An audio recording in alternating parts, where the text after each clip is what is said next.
आध्यात्मिक संसार में आप सभी का स्वागत है।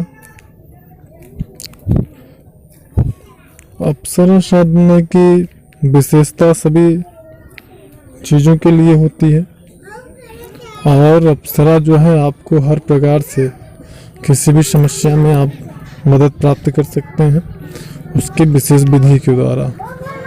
अब बात यह है कि लोग सफलता तो देखते हैं, सफलता उन्होंने प्राप्त किया, इन्होंने प्राप्त किया, ऐसा है वैसा, अप्सरा ये कर सकती है, अप्सरा वो कर सकते हैं, इस प्रकार की तमाम जो चीज़ें हैं वो लोग जरूर देखते हैं। लेकिन इसके पीछे जो कठोर परिश्रम किया गया है वह कठोर परिश्रम को कोई नहीं देखता। मतलब भाई परिश्रम के बगैर तो कुछ भी हासिल नहीं होना है, चाहे वो भौतिक संसार हो और चाहे वो आध्यात्मिक संसार हो। जब लोग असफलता प्राप्त करते हैं तो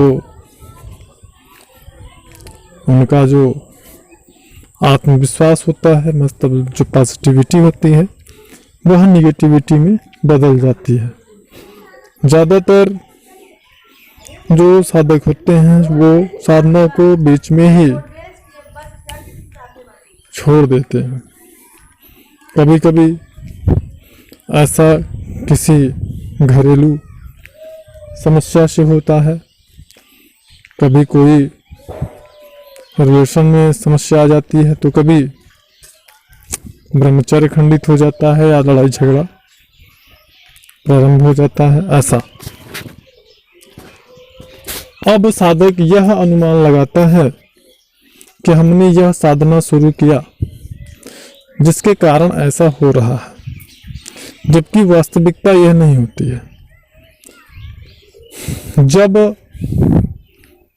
जन्म जन्मांतर से आप अपने कर्माशय को अपने चित्त पर आपके द्वारा किए गए कर्मों के द्वारा जो कर्माशय विद्यमान है, जो जमा है, कई जन्मों के जो आपके कर्म हैं, उन कर्मों के अनुसार जो कर्माशय निर्मित हुए हैं, जब आप साधना करते हैं तो साधना का जो प्रभाव है आपके कर्माशयों पे डायरेक्ट पड़ता है, सीधे सीधे। उस दशा में कुछ जो भोग कर्म होते हैं वह प्रारब्ध कर्म के अनुसार वह परिवर्तित होकर के प्रारब्ध कर्म में परिणित होकर के आपके कर्माशय में गहराई में चले जाते हैं। और जो प्रारब्ध कर्म होते हैं वह आपके चित्त के कर्माशय में सबसे ऊपरी सतह पर भोग कर्मों के स्थान पर विद्यमान हो जाते हैं। इस दशा में होता यह है कि साधक के जो कर्म उसको बाद में भुगतने रहते हैं, और ऐसा ज्यादातर क्लेशात्मक कर्मों के द्वारा ही होता है। साधक के जो क्लेशात्मक कर्म होते हैं वह कर्म किसी भी प्रकार से, किसी भी गुरु या मार्गदर्शक के द्वारा किसी भी प्रकार से योग बल का कुछ भी आप उस पर कर दीजिए प्रहार, कैसे भी, लेकिन वो कर्म जल के नष्ट नहीं होने वाले। कुछ ही ऐसे कर्म होते हैं जो कर्म योग बल के द्वारा और साधना के द्वारा नष्ट कर दिए जा सकते हैं या जला के राख किए जा सकते हैं। सभी कर्मों के साथ में ऐसा नहीं होता। जो आपके भोग कर्म होते हैं ऐसे कर्मों को आप भोग करके ही नष्ट कर सकते हैं, उन्हें आप जला के नष्ट नहीं कर सकते।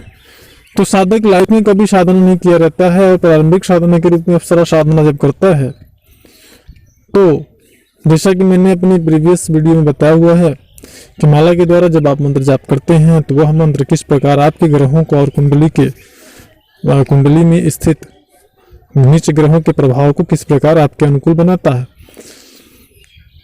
तो उसी प्रकार जब ये साधना का जो प्रभाव है आपके कर्माशयों में पड़ता है, आपके चित्त में पड़ता है, और जो आपके क्लेशात्मक कर्म होते हैं वह जब आकर के आपके भोग कर्मों में मिल जाते हैं, उस दशा में आपको समस्या आने लगती है, आपकी साधना में अवरोध आने लगते हैं। इसका यह मतलब नहीं होता है कि कोई बुरी शक्ति आपके साधना को रोक रही है, उसमें रुकावट डाल रही है। कभी कभी ऐसा होता है, कभी कभी ऐसा होता है, पूर्णतः यह सत्य नहीं है।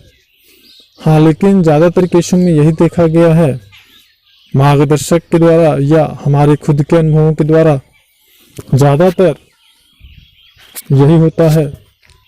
और जब साधक के साथ में ऐसी चीज़ें होती हैं तो साधक सर्वप्रथम और साधना करना बंद कर देता है। और जब साधक साधना करना बंद करता है तो वो समस्याएं समाप्त नहीं होती हैं। वो समस्याएं पूर्णतया जब साधक भोगता है, भोग करके उसे खत्म कर सकता है और रोक नहीं सकता। यह साधक के वश में नहीं होता है।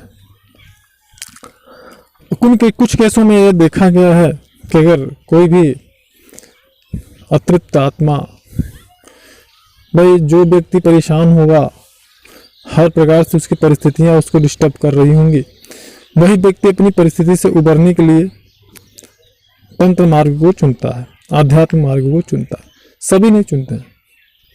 अब अगर कोई कहे कि बहुत पैसा वाला कोई व्यक्ति है, तो क्या वो जो बहुत पैसे वाला व्यक्ति है, जिसको पता ही नहीं कि ये आध्यात्म मतलब कुछ नहीं होता, वो तो सिर्फ पैसों में पला बढ़ा, वो कोई ऐसी सुख सुविधा उसको है ही नहीं जो कि प्राप्त नहीं हो रही है, तो क्या ऐसा व्यक्ति करेगा साधना? क्या ऐसा व्यक्ति आध्यात्म में बिलीव करेगा? रुपए में 5% होंगे ऐसे लोग जो कि आध्यात्म पर विश्वास करते हैं। तो कुल मिला के जब परिस्थितियां आपकी प्रतिकूल रहती हैं तो जरूरी नहीं कि वो सिर्फ आपके ग्रह दोषों की वजह से ऐसा हो रहा है।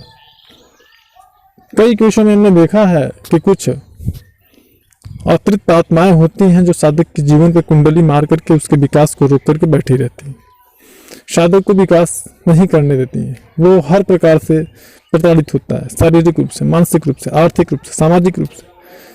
पूरा ग्रोथ उसका रुका रहता है। बहुत हाथ पैर मारते हैं ऐसे लोग, लेकिन बेचारे सफल नहीं हो पाते हैं। कई बार बनते बनते काम बिगड़ जाते हैं। कई बार ऐसा होता देखा गया है कि अच्छी वाली नौकरी प्राप्त हुई और फिर वो 4, 6, 8, 10 महीने किया व्यक्ति ने और फिर वो नौकरी छूट गई। मतलब कुल मिला के ऐसे व्यक्ति, और शादी विवाह से संबंधित भी समस्याएं उत्पन्न रहती, शादी बनते बनते बिगड़ जाती किन्हीं न किन्हीं कारणों से। आर्थिक स्थिति बहुत ही डैमेज रहती, कर्जा लेकर के काम चलता रहता है। मतलब पैसे आना कोई मतलब नहीं है, आने से पहले पैसों को जाने की व्यवस्था बनी रहती है। ये तमाम प्रकार की समस्याएं होती हैं। साधक इनसे उबरने के लिए तंत्र का सहारा लेता है, आध्यात्मिक मार्ग का सहारा लेता है। लेकिन साधक जो 95% साधक होते हैं वो क्या करते हैं? 95 कहना गलत होगा, लेकिन 80% जो साधक होते हैं वो इधर से जानकारी इकट्ठा किया, उधर से जानकारी इकट्ठा किया, ऐसा किया, नेट से जानकारी प्राप्त किया, यूट्यूब से जानकारी प्राप्त किया, साधना करना बैठ गया। साधना करने से ना उनको फायदा हुआ, किसी किसी को ना तो कोई फायदा हुआ ना कोई नुकसान हुआ, किसी किसी को तो फायदा ही नहीं हुआ, प्रभाव बल्कि उल्टा होने लगा। तमाम चीजें होती हैं। तो और कुछ साधक पहले तो देखते हैं हाँ बड़ा इसमें फायदा है, बड़ा लाभ है, बड़ा अच्छा होगा, ऐसा होगा, वैसा होगा, और जब वो साधना करने लगे तो उन्हें लगा अरे ये साधना तो बड़ा कठिन है। अरे भाई, कोई भी चीज आध्यात्मिक जगत का हो चाहे सांसारिक जगत का हो, वो कठिन होता ही है। आप जॉब करते हो, महीने का 8-10 हज़ार पाते हो, 15 हज़ार पाते हो, उसके लिए कितना समय देते हो? डेली का 8 घंटे टाइम आप दे रहे हो। तो अगर डेली का 8 घंटे टाइम देकर 8,000 रुपये पा रहे हो और 80,000 रुपये की व्यवस्था सोच रहे हो, अफसर के द्वारा 80,000 रुपये का मार्ग बन जाए ऐसा आप सोच रहे हो, तो उसके लिए आपको डेली का 4 घंटा नहीं दे सकते आप? अब अगर ये नहीं दे सकते तो आप क्या प्राप्त कर पाओगे? भाई, कठिन परिश्रम अगर नहीं कर सकते हो तो कैसे प्राप्त करोगे सफलता आप? भैया, आप अगर ध्यान दें, कोई लड़का किसी लड़की को अगर इम्प्रेस करता है तो वह इम्प्रेस करने में सालों बीत जाता है, तब कहीं जाके वो इम्प्रेस होती है। जहां पे आप एक दिव्य शक्ति को आकर्षित कर रहे हो, अपनी मेहनत से, अपनी समर्पण से, कठोर परिश्रम से, दृढ़ संकल्प से, अपनी भावनाओं से, तो उसको तो बेस्ट चाहिए ना। अगर मेहनत नहीं करो तो कैसे सफलता प्राप्त होगी आपको। उम्मीद करते हैं आपको जानकारी समझ में आई होगी। जानकारी अच्छी